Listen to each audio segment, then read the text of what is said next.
Animation is truly a wonderful world. Thanks to the mediums that use it, we have been able to literally tell untold stories in the most magical manner. So, how does it work exactly? Let's discuss.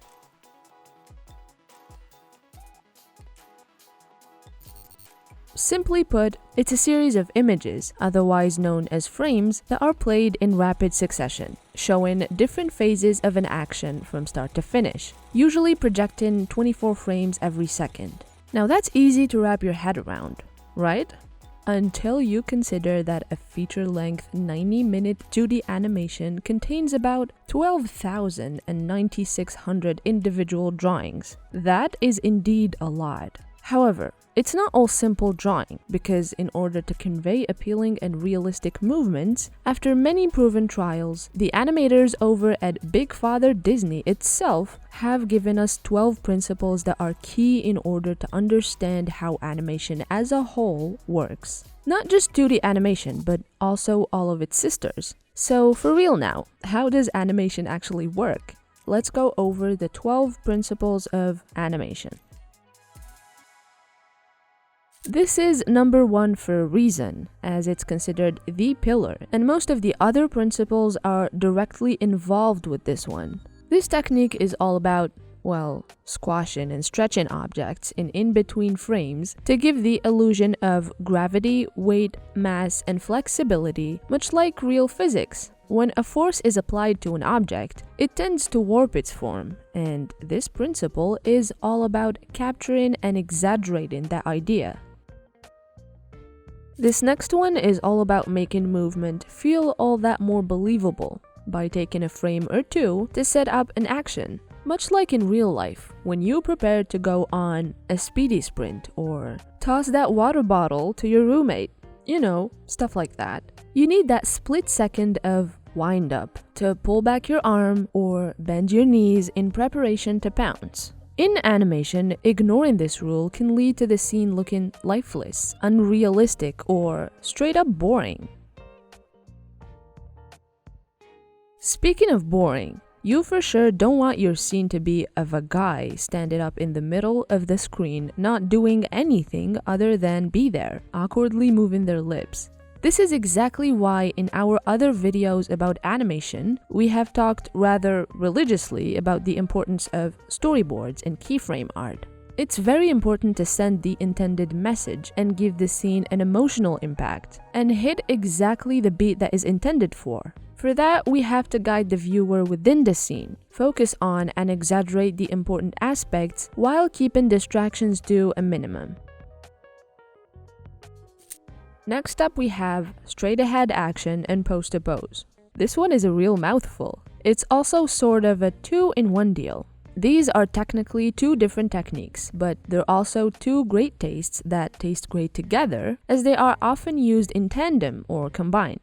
It's very simple to understand. Straight ahead action is when you go and animate the scene, well, straight ahead, frame by frame from start to finish. This technique is used to portray fluid, realistic movements. Meanwhile, pose to pose is starting with the first frame where you want the action to start and the last frame where the action ends, with a few keyframes in between. And then, you simply fill in the gaps. This one is all about that drama. If you see a fighting scene, chances are this was the technique used to achieve that raw kinetic power. Very simple for such a mouthful. The next one is follow through and overlap in action. Now would you look at that, another 2-for-1 deal. These are also very easy to understand and are technically 2 different sides of the same coin. This principle simply states that things don't move at the same rate, nor stop at the same rate either. This one may sound like another twofer, but it isn't, unfortunately. Not everything is guaranteed to have a promotion, okay? Speaking of which, this principle has nothing to do with holiday sales, but with actual laws of physics. Again, it's very easy. If you throw a ball, it takes a moment to accelerate to a peak. Then eventually, it loses momentum and starts to decelerate, and therefore travels slower. How do you achieve this illusion, you may ask? Well, that's easy. Add more frames at the beginning and the end of the scene. We're halfway through, and you thought this was going to be quick. These are, however, as we kept repeating over and over again, very simple concepts to understand. Case in point, arc. Physics say gravity is a thing. Therefore, most things when leaving the ground tend to come back to it, and they always move in the shape of an arc. It's also more visually appealing. It's much more dramatic and fun to see a wizard shooting magic missiles that arc around each other than to just see them travel in a straight line. Exceptions may apply, of course, such as when the objective is to portray raw kinetic power. Number 8, and only 4 more to go. This one is a 2-for-1, but in a different sense, and somewhat similar to overlapping action. As to emphasize a specific movement, sometimes the best thing to do is make something else move as a result of that first movement. That was a lot of movement in one sentence. Anyways, an example should make this easier to grasp, isn't it?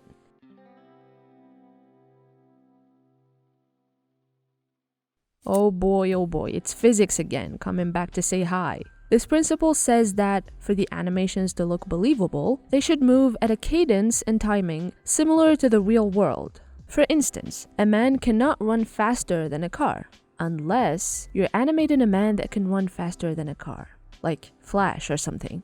Anyways, if the objective is to make an animation that isn't believable, timing is the first thing that can be played around with for the animation to look more surreal and dramatic. Realism is good and all, but as we have established in the previous principle, sometimes it isn't the objective we want to achieve. This principle goes hand in hand with the squash and stretch, as even in projects that are supposed to be more grounded, if we anchor ourselves too much to what is present in reality, the final result can be boring.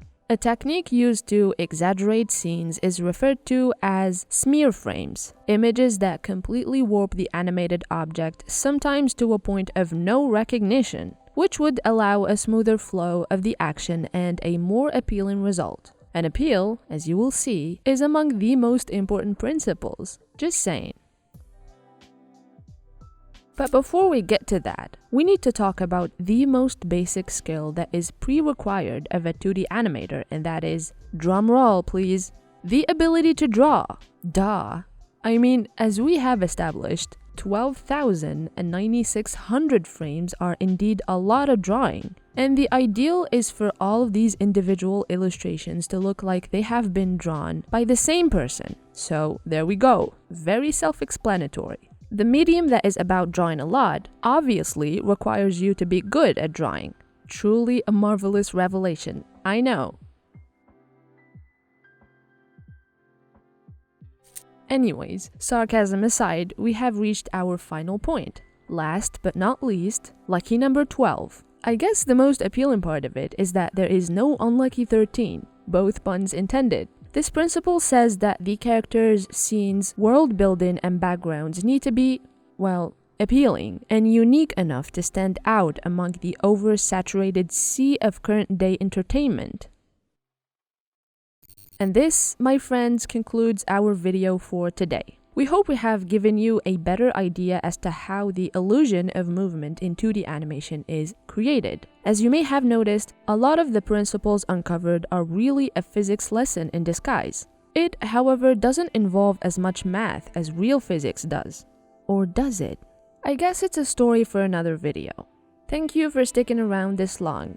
Be sure to subscribe to not miss any of our content. You can even ring the bell, leave a like, a comment, and maybe even share as overlapping actions. With that being said, thank you for watching as always, and see you next time.